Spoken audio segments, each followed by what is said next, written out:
नमस्कार। मैं डॉक्टर हेमंत शर्मा आज आपको बताने जा रहा हूँ मल्टीपल पर्सनालिटी डिसऑर्डर, या हम इसको बोलेंगे डिसोसिएटिव आइडेंटिटी डिसऑर्डर। ठीक है, अब ये डिसऑर्डर क्या है? देखो, हर आदमी में कोई ना कोई पर्सनालिटी होती है, या स्प्लिट पर्सनालिटी डिसऑर्डर भी बोलते हैं। इस वीडियो के माध्यम से हम समझेंगे इसको कैसे ट्रीट करें, इसके क्या सिम्टम्स हैं, इसको कैसे पहचानें, कैसे आइडेंटिफाई करें, क्या है पर्सनालिटी डिसऑर्डर। देखो, इसको और अच्छा समझने के लिए कुछ लोगों ने मूवी देखी होगी, जिन्होंने नहीं देखी वो देख सकते हैं। जैसे भूल भुलैया आई थी, पर उसमें थोड़ा गलत कॉन्सेप्ट से दिखाया गया था। उसमें भी पर्सनैलिटी डिसऑर्डर को एक्सप्लेन किया गया है। उसके अलावा एक मूवी आई थी अपरिचित, साउथ की। ठीक है, एक ओम मूवी है। कुछ हॉलीवुड मूवीज भी हैं जो पर्सनैलिटी मल्टीपल पे डिसऑर्डर पे बने हुए हैं, जिन पे वीडियोस। ठीक है, तो ये सब चीज़ें बताई गई है मल्टीपल पर्सनैलिटी डिसऑर्डर पे। ठीक है, मल्टीपल पर्सनालिटी डिसऑर्डर है क्या, इसको कैसे पहचाने, जिन लोगों में होता है क्या सिम्टम्स होते हैं। देखो, वो कभी तनाव में रह सकते हैं, कभी खुश हो सकते हैं, अलग अलग पर्सनालिटी रहेगी। कभी वो बहुत ज़्यादा एक्टिव है, पॉजिटिव नेचर के हैं, चारों तरफ पॉजिटिव ऊर्जाएं घूम रही है। और कभी वो बहुत डिप्रेस हो गए, नेगेटिव हो गए, एक ऐसी पर्सनालिटी जो अलग हो। ठीक है, या फिर कई बार वो बहुत रिस्क टेकिंग ले रहे हैं, और कई बार वो बिल्कुल डर रहे हैं, रिस्क ही नहीं ले पा रहे हैं। तो एक आदमी के अंदर कई प्रकार की पर्सनालिटी का होना। अब इसमें कुछ केसेस में, जो सीवियर केसेस होते हैं, उसमें ऐसा भी रहता है कि समय को, इंसान को टाइम, प्लेस और कभी पता नहीं चलता कि कितना टाइम बीत गया, वो दूसरी पर्सनैलिटी उसमें एंटर हुई। कुछ केसेस में ये कहा गया है कि एक पर्सनैलिटी आदमी में कई बार कुछ हफ्तों तक भी रहती है, कुछ महीने तक भी रहती है, कुछ साल तक भी रहती है, फिर वो पर्सनैलिटी चेंज होती है। पर इस पे अभी एकदम वेल डिफाइंड 100% स्टडीज नहीं है, रिसर्च नहीं है। कुछ लिमिटेड डाटाज हैं जिसके माध्यम से हम ये चीज़ें समझते हैं। इसको और डिटेल में भी समझा जा सकता है। जैसे मैं अपने एक्सपीरियंस से भी बताऊंगा, कुछ लोगों में, सब में वैसे तो पर्सनालिटी होती है, हर आदमी की कोई ना कोई पर्सनालिटी होती है। कोई होता है जो एग्रेसिव नेचर का होता है, कोई होता है क्रिमिनल माइंडेड, कोई होता है बहुत ही ज़्यादा रिस्क टेकिंग वाला, कोई होता है जो बहुत ही ज़्यादा रिस्क नहीं ले सकता, कोई होता है डिपेंडेंट, लोगों पे डिपेंड है, अपना डिसीजन नहीं ले पा रहा है। पैंट खरीदने गया है, पैंट नहीं खरीद पा रहा, चार लोग बताएंगे भाई तुझे ये कलर लेना है, तब वो डिसाइड कर पा रहा है। Dependent personality. एक होता है बॉर्डर लाइन पर्सनैलिटी, जिसमें कोई अपना हाथ काट रहा है, पैर काट रहा है। पर एक ऐसा आदमी जिसमें मल्टीपल पर्सनैलिटीज हो, मल्टीपल करेक्टरिस्टिक हो, जैसे अपरिचित में दिखाते, कभी वो रोमांटिक बनता है, कभी वो लोगों को दंड देता है, कढ़ाई में तल देता है, और कभी वो एकदम बेवकूफ़ सा सीधा साधा इंसान बन जाता है। पर उसको ये नहीं पता होता कि उसमें तीनों पर्सनैलिटियां है। एक कैटेगरी ये भी होती है कि इंसान को पता ही नहीं है कि उसमें एक टाइम पे मल्टीपल पर्सनैलिटीज है, वो अलग अलग है, उसको ये भी नहीं पता चलता वो अभी इस समय आगरा में कैसे आ गया, जयपुर से डायरेक्ट, है ना। तो वो पर्सनैलिटी डिसऑर्डर्स होते हैं। पर कुछ केसेस में कई बार, ऐसा बुक्स में तो नहीं कहा है, पर मैं अपने पर्सनल एक्सपीरियंस से बताऊंगा कि कुछ लोगों में भी पर्सनैलिटी होती है मल्टीपल। जैसे उसमें देख सकते हैं, एक मैनिक डिसऑर्डर होता है, एक बाइपोलर डिसऑर्डर होता है, वो थोड़ी चीज़ें अलग है। पर मैं इससे हट के कुछ चीज़ बताऊंगा मल्टीपल पर्सनैलिटी पे। कुछ मेरा एक रिसर्च है।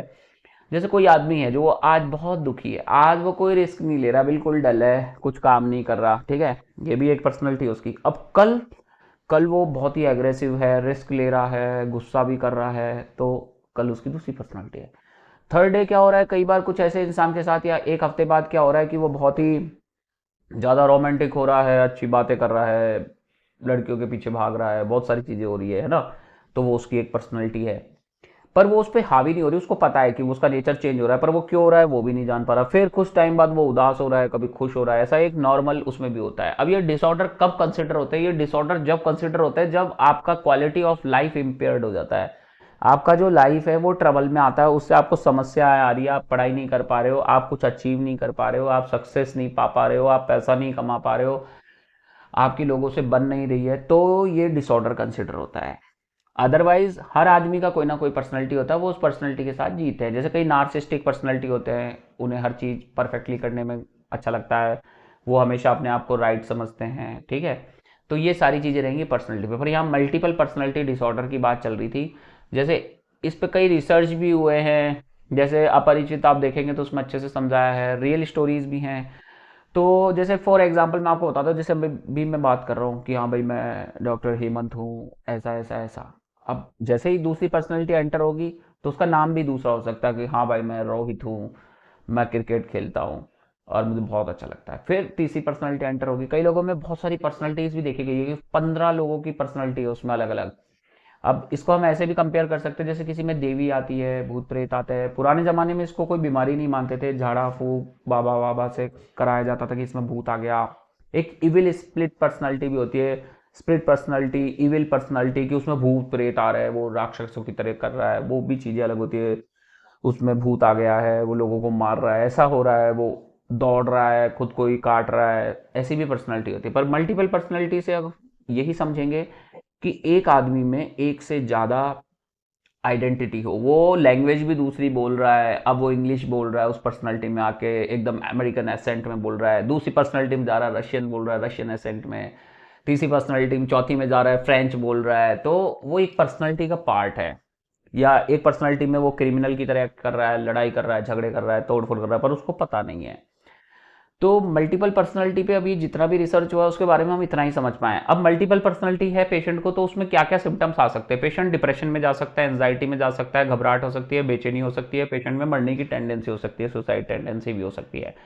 तो इन सब चीज़ों को स्टेबलाइज करने के लिए क्या ट्रीटमेंट है, इन सब के लिए आप मेडिटेशन कर सकते हैं, रिलैक्सिंग थेरेपी कर सकते हैं, अच्छा प्रॉपर स्लीप ले सकते हैं, वॉकिंग एक्सरसाइज ये कर सकते हैं। उसके अलावा जैसे एंजाइटी डिप्रेशन है तो एंटी एंजियोलिटिक, एंटी डिप्रेसेंट, और अगर आपको हेलुसिनेशंस हो रहे हैं तो उसके लिए आप एंटी साइकोटिक्स पे जा सकते हैं, एटिपिकल या जो भी आपको सूटेबल रहेगा उस पर।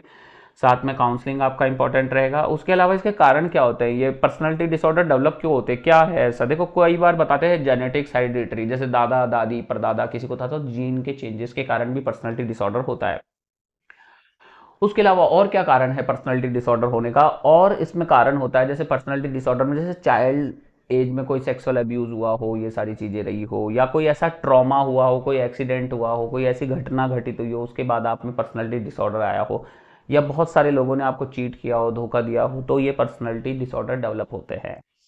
ठीक है, ये सारी चीजें हैं। और ये जो मल्टीपल पर्सनालिटी डिसऑर्डर वाले लोग होते हैं, इनमें क्या होता है, जैसे अल्कोहल का एडिक्शन बहुत तेज हो जाता है, ये अपने आप को कंट्रोल नहीं कर पाते, कोकेन, स्मोकिंग वगैरह, ये सारी चीज़ों में, गांजा वगैरह में भी जा सकते हैं, और वो बहुत एक्सेस लेवल तक करते हैं क्योंकि वो एक एडिक्शन जैसा उनमें क्रिएट होता है।